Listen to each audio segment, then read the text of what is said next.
नमस्कार, जय जय राम, जय सिया राम। मेरे प्यारे सभी दर्शकों, आज की इस वीडियो में एक माँ बेटे का बहुत ही ज़बरदस्त दिल छू जाने वाला एक इमोशनल स्टोरी मैं लेकर के आया हूँ, जो वास्तव में आपके दिलों को छू जाएगा, आपके रोम रोम में घुस जाएगा।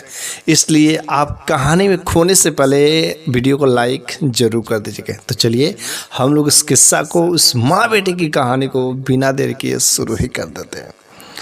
तो एक बार की बात है, एक मोहल्ला में एक माँ थी जिसका इकलौता एक ही बेटा था। उसका पति इस दुनिया से छोड़कर को चला गया था। कई सारे मन्नतों मांगने के बाद जो है उसकी एक औलाद हुई थी। वह माँ जिसका एक ही औलाद रहे, एक ही बेटा रहे, आप खुद सोच सकते कि वह माँ अपने बेटे को कितना जानते, कितना चाहते, कितना प्यार करेगी, कितना लाड़ प्यार दुलार करेगी, इमेजिन नहीं कर सकते। हर माँ बेटे का रिश्ता बहुत ही पवित्र होता है और कोई भी माँ अपने बेटे के लिए तो जान छिड़कती है। बेटा कितना भी बड़ा हो जाए, वह माँ के नज़रों में वह हमेशा बेटा ही रहता है।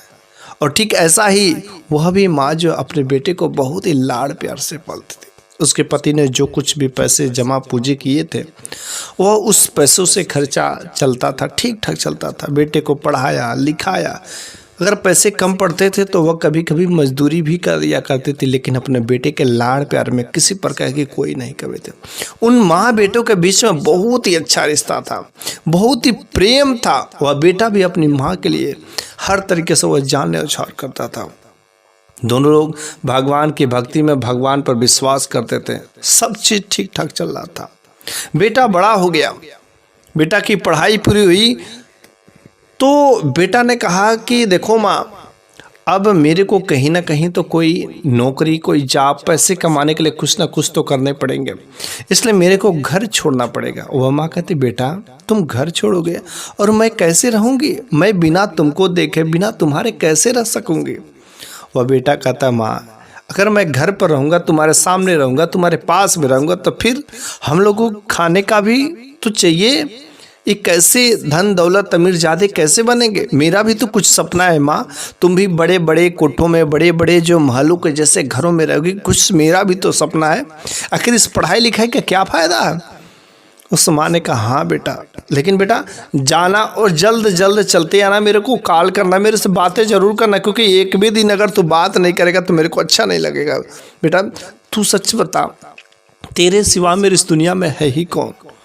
वह भी बेटा कहता है, माँ ये तो बात सत्य है, और तू ही बता ना, अभी तेरे सिवा मेरी इस दुनिया में है कौन? तू ही तो सब कुछ है, तू ही तो मेरी संसार है, तू ही तो मेरी खुशी है, तू ही सब कुछ है। इतना माँ बेटे का प्यार प्रेम देकर शायद आंखों में खुशी के आंसू आ जाते थे।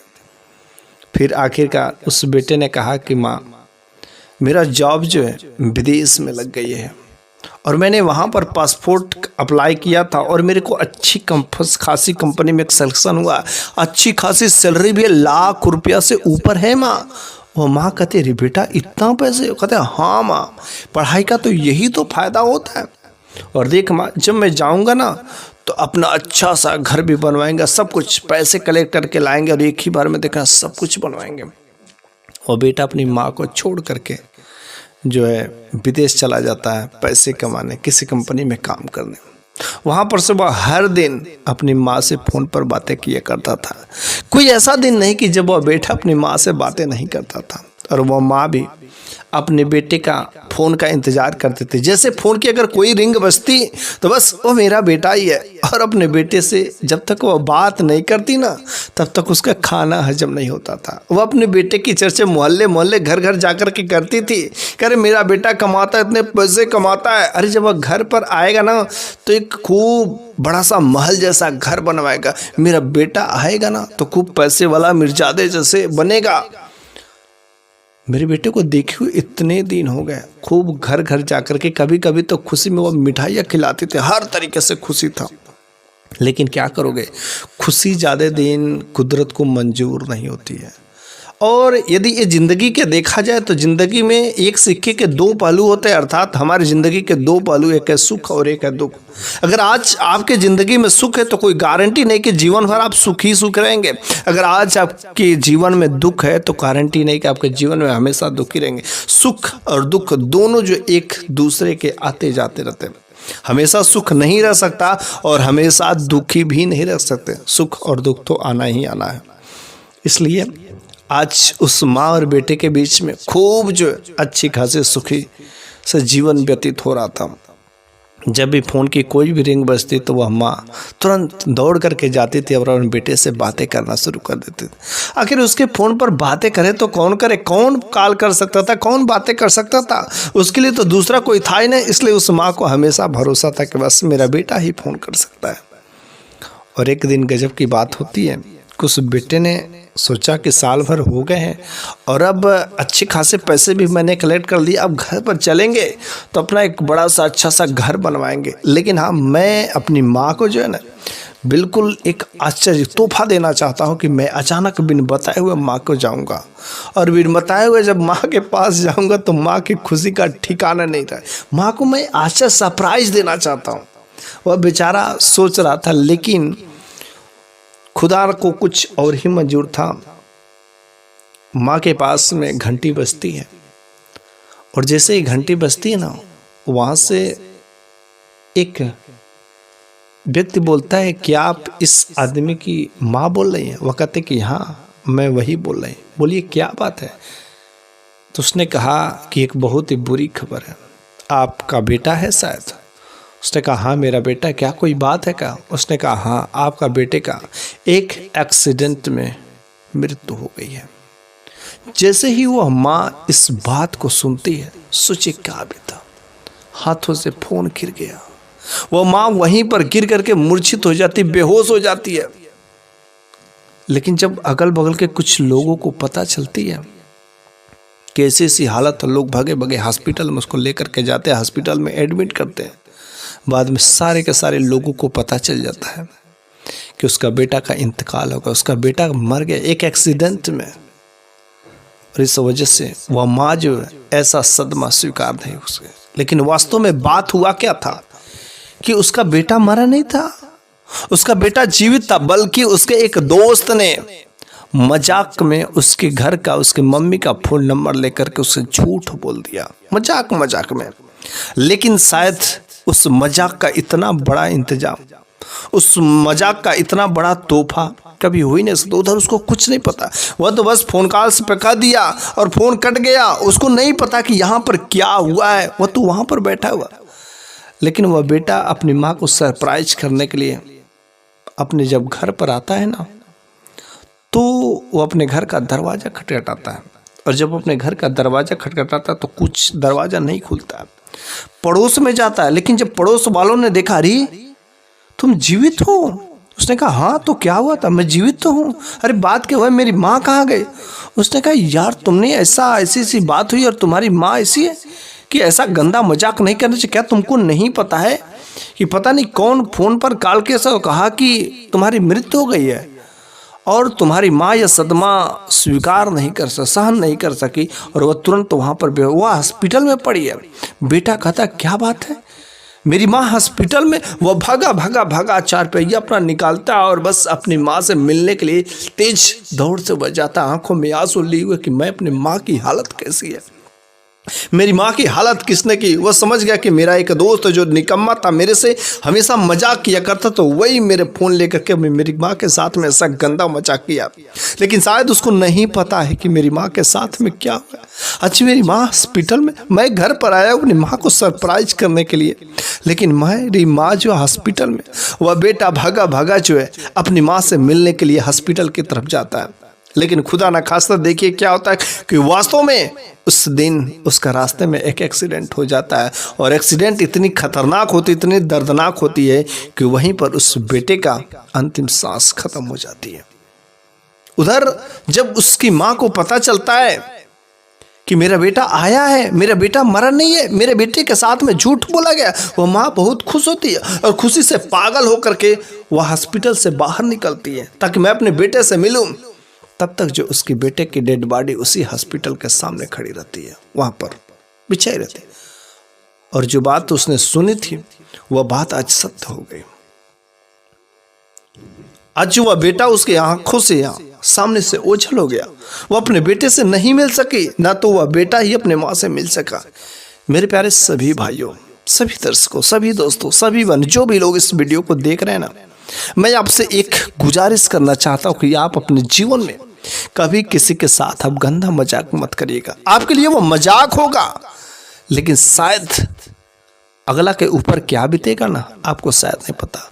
हो सके अगला इस सदमा को स्वीकार कर पाएगी कि नहीं सर कर, हो सके वह इस बात को सहन कर पाएगा कि नहीं सर, वह हार्ट अटैक का मरीज होगा, वह सडन उसकी डेथ हो जाएगी। ऐसे होते हैं। और अक्सर हमारे घर में, आपके भी घर में कुछ ऐसी महिलाएं होती हैं। ऐसे ही एक मेरे मोहल्ले में एक दुल्हन थी, दुल्हन साली में शादी हुई थी, साल भर हुए थे शादी का। तो कुछ ऐसे लड़के होते हैं जो बेफजूल में मजाक में रॉन्ग नंबर पर फ़ोन करके बातें करते रहते हैं। अरे भाई लड़की है। और ठीक वैसे ही उसके पास कॉल आया और वो कहती कि रॉन्ग नंबर है भैया, बातें मत करिए, रॉन्ग नंबर है रख दीजिए। वो कहता कि नहीं रॉन्ग नंबर नहीं है, सही है, सही नंबर है, बस आप ही के पास तो कॉल लगाया। वो कहती नहीं मैं आपको नहीं जानती और आप कौन है मेरे को नहीं पता है।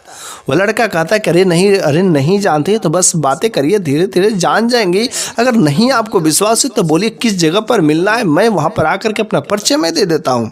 वो कहती कि नहीं मैं ऐसा वैसा नहीं कर सकती, शायद आपको नहीं पता है कि मेरी शादी हो गई, मैं शादीशुदा हूँ, मेरे पति है, मेरे परिवार है, मेरे सास ससुर है। उन लोगों को जब पता चल जाएगा तो लोग क्या सोचेंगे। भैया प्लीज आप ऐसा काम मत करिए, मेरे पर फोन मत करिए, मेरे पर कोई कॉल मैसेज मत करिए, मेरा परिवार बर्बाद हो जाएगा। लेकिन वह लड़का कहता अरे क्या हो जाएगा, नहीं ऐसा कुछ नहीं होगा, बस आप 2 मिनट तो बातें कर लीजिए। वह लड़की जो है उस नंबर को ब्लैक लिस्ट में डाल देती है। लेकिन जब वह लड़की ब्लैक लिस्ट में डाल देते, कुछ ऐसे कमीने लोग होते हैं ना कि जो परेशान करते रहते हैं, जो अपने मजाक के लिए वह दूसरों को, लड़कियों को परेशान, बस लड़की की आवाज़ सुन करके। उनके पास इतना बेफजूल का समय कहाँ से होता मेरे को नहीं समझ आता है। ऐसे ही लोग इस देश को पीछे करते जा रहे हैं। काश उस समय को वे लोग सही काम में सही जगह पर इस्तेमाल करते तो शायद एक व्यक्ति के तरक्की से कई सारे लोगों की तरक्की होती। लेकिन वे लोग ऐसा मजाक के अपना मजा लेने के लिए, और फिर वह लड़का किसी दूसरे नंबर से वह उसका व्हाट्सएप पर मैसेज करता है और काफ़ी ढेर सारी बातें लिख देता है। और जब वह मैसेज दूसरे नंबर से करता है तो उस समय वो किचन में खाना बना रहे थे और उसका पति जो उसके मोबाइल को टच कर लेता है और जैसे खोल करके देखता है तो व्हाट्सएप पर मैसेज आए रहते। वो समझता अरे इसका तो किसी दूसरे के साथ में, पराये मर्द के साथ में, किसी दूसरे अनजान लड़के से ये बातें करती है और मेरे को पता नहीं था, मेरे को धोखा देती है। वो तुरंत उसका पति किचन में जाता, उसका बाल पकड़ करके खींच करके अपने कमरे में लाता है। कहता तू मेरे को धोखा दे रही है, तू किससे बातें करे, देख तेरे को मुझसे धोखा कर रही है। अपने घर परिवार में सबको बता देता है। सास ससुर भी कान, अरे ये क्या कर रही है मेरी बहू, अरे यह तो धोखा दे रही है, पहले से किसी से बातें करती थी। यह बात या खबर जो है उसके मायके, और उसका भाई भी आता है, लड़की का बाप आता है, लड़की का भाई आता है। और जब उस भाई ने, उस बाप ने पूछा अरे मेरी बेटी को, मेरी बहन को क्यों आप लोग मारे, ऐसा क्या काम किया है, उसके पति ने वही मैसेज दिखा दिया। भाई ने भी डांट लगाई, माँ ने भी डांट लगाई, बाप ने भी डांट लगाया, लेकिन कोई भी जो है सुनने के लिए नहीं तैयार था। वो कहती अरे मेरी बात तो सुनिए, मेरी बात तो सुनिए। सारे लोग यही डरते हैं मैं क्या तुम्हारी बात सुनूं, अरे तुम ये क्या गुल खिला रही हो, अगर तुम्हें यही काम करना था तो मैं कितने धन दौलत देकर, कितने शौक से शादी विवाह किया और तुम यही काम करने के लिए बची हो। उसकी कोई भी बात नहीं सुनता। फिर जब पुलिस में रिपोर्ट लिखाई जाती है और जब पुलिस में रिपोर्ट लिखाई जाती है उस नंबर के खिलाफ, तो उस नंबर का जांच पड़ताल किया जाता है। तो जिस नंबर का जांच पड़ताल किया जो उस लड़के को हिरासत में लिया जाता है, और उस लड़के से जब जांच पड़ताल पूछा जाता है तो वो लड़का बोलता है बस मैं तो अपना मजाक के लिए, मैं अपना हंसी मजाक के लिए किया। मेरे प्यारे भाइयों, ऐसा मजाक मत करो यार। तुम्हारे हो सके एक छोटा सा मजाक से किसी की जिंदगी बर्बाद हो जा रही है और तुमको ये बातें मजाक लग रही है। मैं सभी लोगों से कहना चाहता हूं, चाहे लड़का हो या चाहे लड़की हो, आप किसी दूसरे के साथ में ऐसा गंदा मजाक, इस प्रकार के मजाक ऐसा कभी मत करिए कि जिसके वजह से किसी दूसरे की जिंदगी खतरे में पड़ जाए, किसी दूसरे की जिंदगी बर्बाद हो जाए। एक माँ जैसे एक अपने बेटे को खो देती है, एक बेटा अपनी माँ को भी खो देता है एक गंदा मजाक की वजह से। इसलिए आप ऐसा मजाक गलती से भी ना करें, क्योंकि अगल बगल में कई सारे ऐसे घटनाएं हुई होंगी कि एक मजाक के वजह से उसकी जान निकल जाती है, उसको सदमा आ जाता है और कोमा में चला जाता है। तो मेरे प्यारे सभी भाइयों, बस आज की बात मेरी यहीं पर समाप्त हो जाती है। लेकिन अगली वीडियो में मैं फिर से कुछ ऐसी ही नई जबरदस्त, कुछ ऐसी ज्ञानवर्धक बातें किसी कहानी के माध्यम से मैं अवश्य ही लेकर के आऊँगा। तब तक के लिए धन्यवाद।